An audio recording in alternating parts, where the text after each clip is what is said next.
Let's not sugarcoat it. The sailboat market has its forgotten corners. Boats that sit and sit while their owners quietly keep dropping the price, hoping for that one buyer to come along. Some of these were once popular choices, solid weekend cruisers, or even full-time liveaboards. But times change, tastes shift, and now they're gathering dust on the hard or bobbing at the edge of the marina with a "for sale" sign that's starting to fade. This list isn't about bad boats, it's about boats that just aren't moving. Whether it's age, layout, reputation, or market saturation, these 20 sailboats have ended up on the slow track. And for buyers, that might mean a real opportunity. Let's take a closer look at the boats no one seems to be buying, and the owners who are slashing prices to move them. The Hunter 27 is one of the most common small cruisers on the used market, and that's part of the problem. With so many out there, prices have dropped through the floor, and listings often sit untouched for months. Built primarily in the late 70s and early 80s, the Hunter 27 was designed to be a budget-friendly coastal cruiser, and it shows.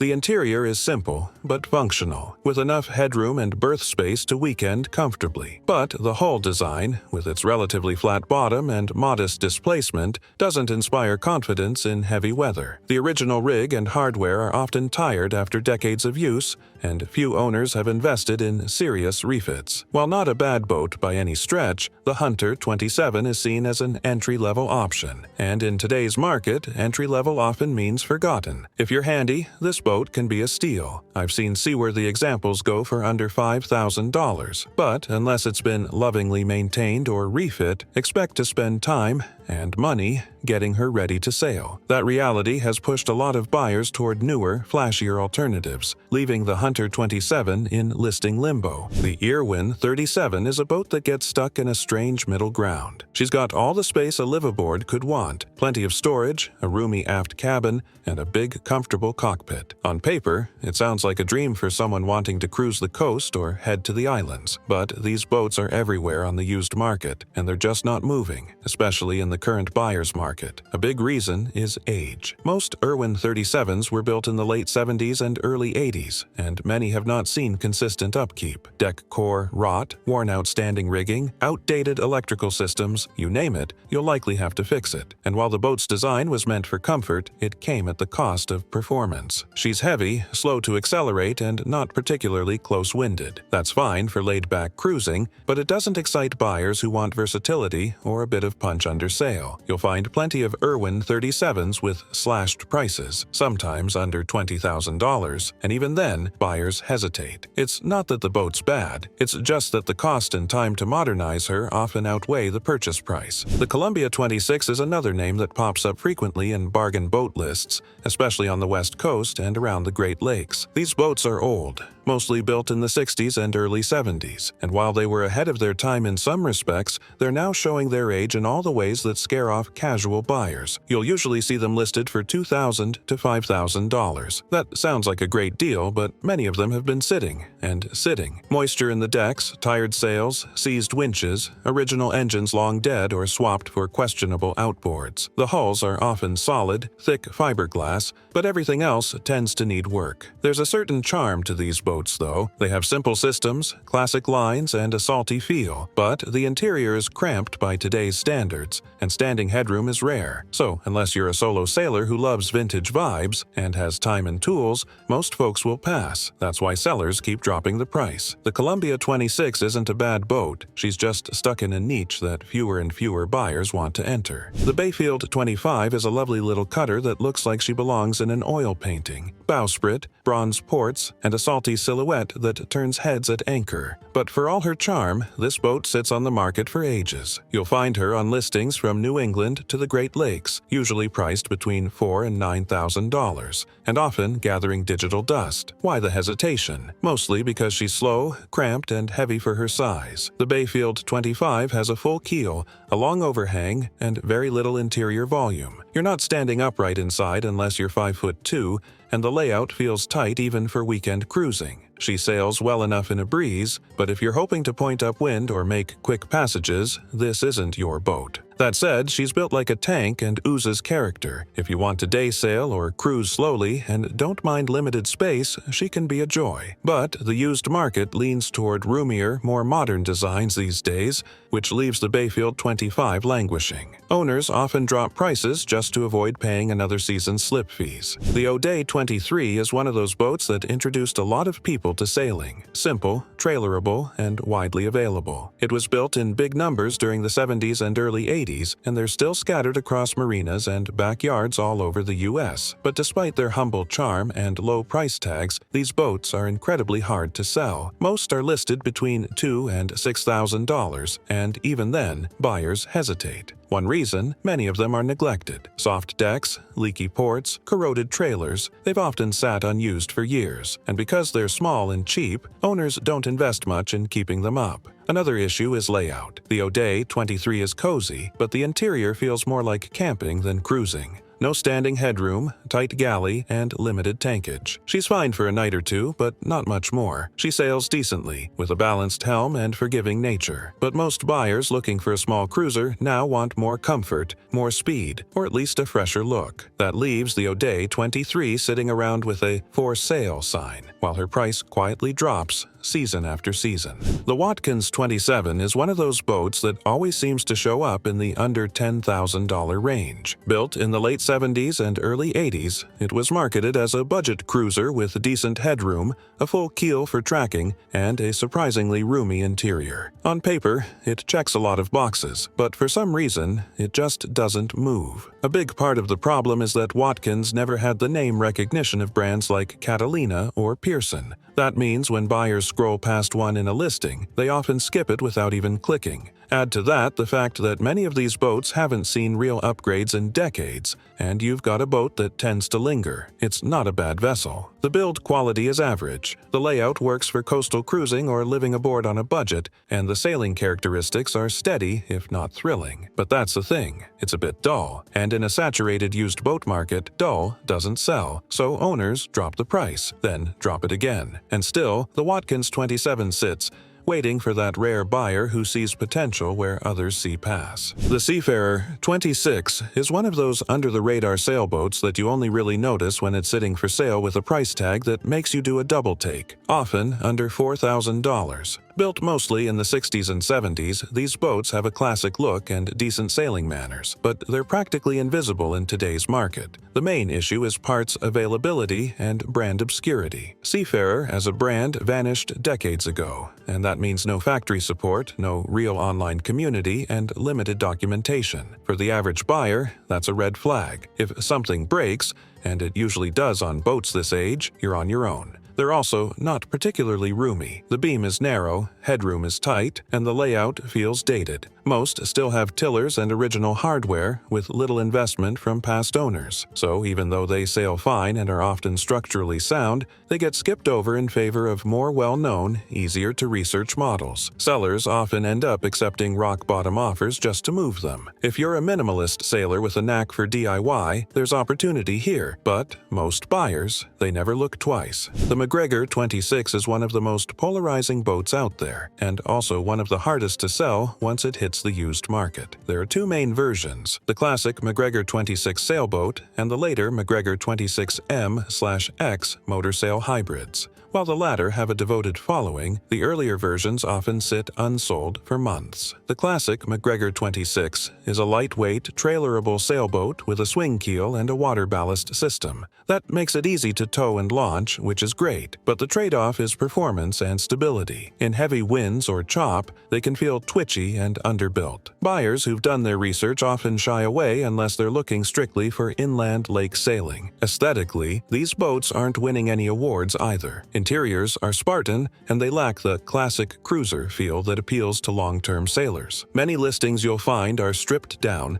with old sails, tired trailers, and the original rigging untouched since the 80s. Despite their practicality, the MacGregor 26 doesn't have broad appeal. Sellers list them cheap, sometimes for under $5,000, but they still sit. In the world of used sailboats, this one often sails under the radar, or not at all. The Coronado 35 is a big, roomy roomy cruiser that looks like a dream for someone wanting a liveaboard on a budget. You get a lot of boat, over 30 feet, decent beam, and solid tankage, usually for under $15,000. So why do they sit on the market forever? The problem is twofold: age and neglect. Most Coronado 35s were built in the 70s, and a lot of them haven't been seriously updated since. That means outdated wiring, aging fuel systems, mystery leaks, and soft decks. Structurally, many are built solid, but time has taken its toll, and unless the owner has invested in a serious refit, these boats become a project, the kind that scares off all but the most committed fixer-upper types. The other issue is performance. They sail fine for coastal cruising, but they're not fast, not close-winded,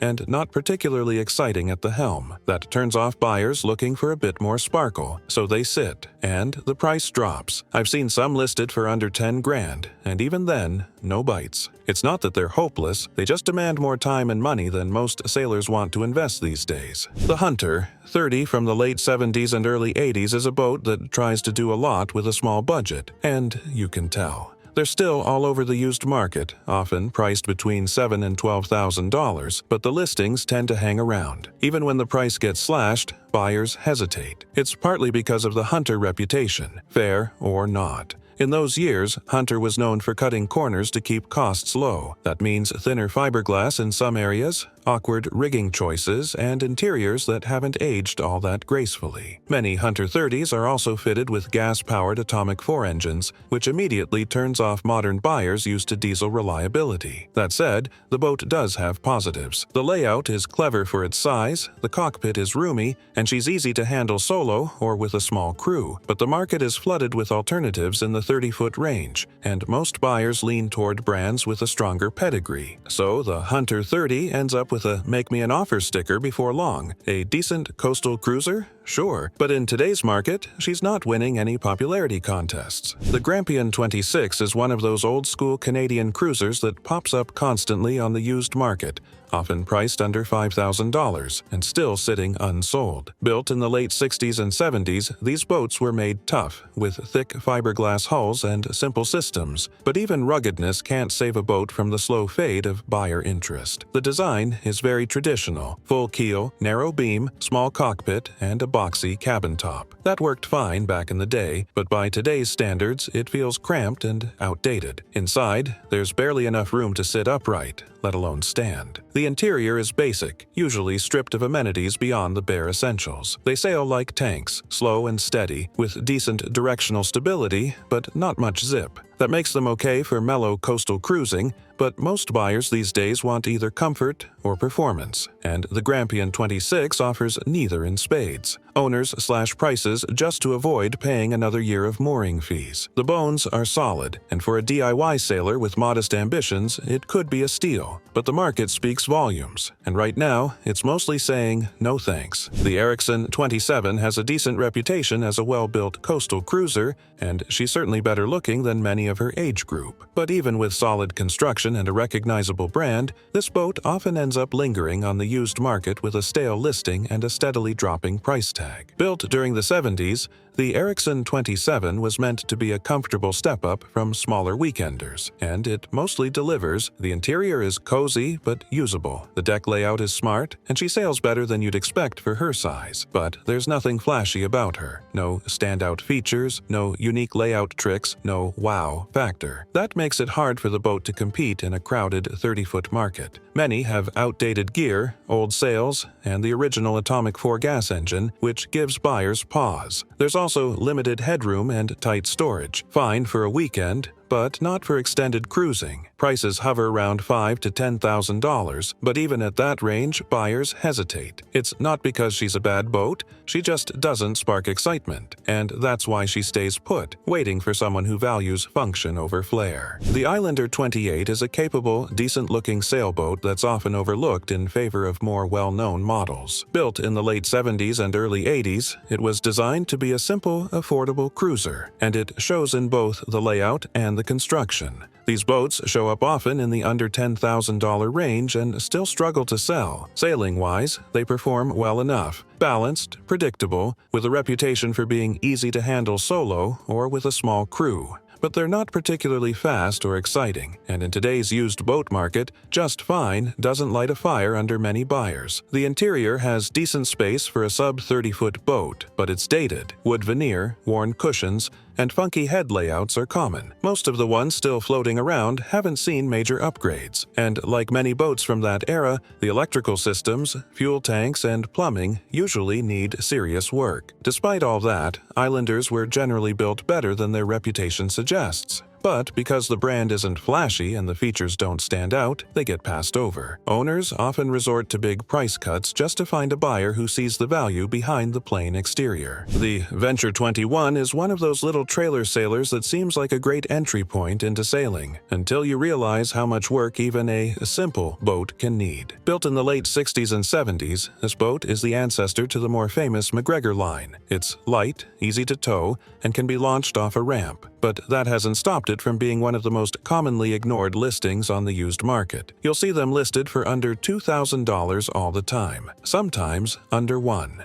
That alone tells you everything. Most have been sitting. Trailers are rusted, interiors are moldy, sails are decades old. They were never built to high standards, so time hasn't been kind. The swing keel design is clever, but prone to mechanical issues. The cabin is laughably small, maybe enough for 2 people with low expectations. Performance is acceptable for a lake boat, but don't expect to handle much weather offshore. It's a boat with extremely low commitment, which makes it attractive in theory. But the reality is most of these boats need more work than buyers want to put into something this small, and so they sit. The Cal 29 is a classic from the early 70s that still holds a soft spot in many sailors' hearts. She was built tough, with good sailing lines and a reputation for solid performance. But despite those strengths, the Cal 29 is fading from the market, not because she's bad, but because she's been outpaced by time and expectations. At under 30 feet, she's surprisingly roomy. The interior is practical and functional, with a proper galley and enclosed head, and she sails better than many boats in her class, especially upwind. But what's killing her resale value is age. Most Cal 29s are over 50 years old now, and that means just about everything on board needs attention. Wiring, plumbing, tanks, rigging,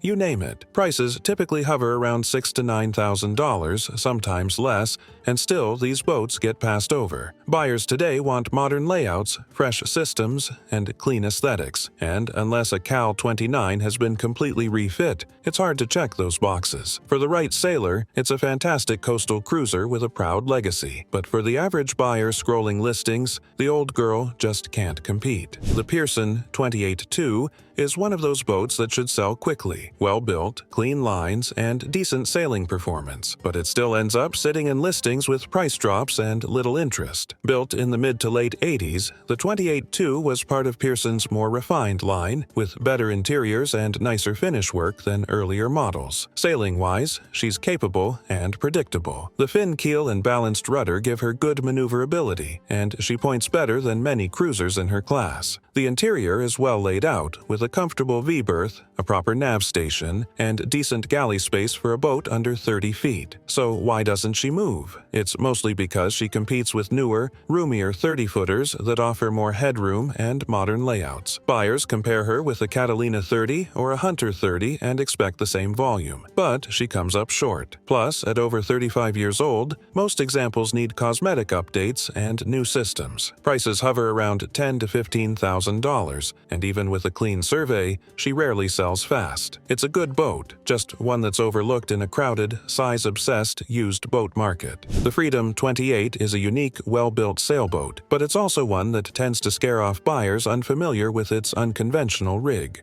Built mostly in the 80s, the Freedom 28 features an unstayed mast and freestanding rig that eliminates shrouds and stays entirely. It's smart engineering, and it makes for simple, low-maintenance sailing. But the design is so different that most buyers scroll right past. That's a shame, because the Freedom 28 sails beautifully. She's balanced, easy to handle, and solidly constructed. Below, the interior is spacious for her size, with a surprisingly comfortable layout and nice woodwork. But again, the rig turns off the traditionalists, and those looking for performance often don't understand the benefits. Prices are usually in the $10,000 to $20,000 range, depending on condition. Still, they linger. Even well-kept models with updated systems take time to sell. Parts availability for the unique rig set setup can also make buyers nervous. It's a fantastic cruiser for someone willing to sail against the grain. But in a world where buyers often chase the familiar, the Freedom 28 is left waiting for a skipper who sees her for what she really is: smart, simple,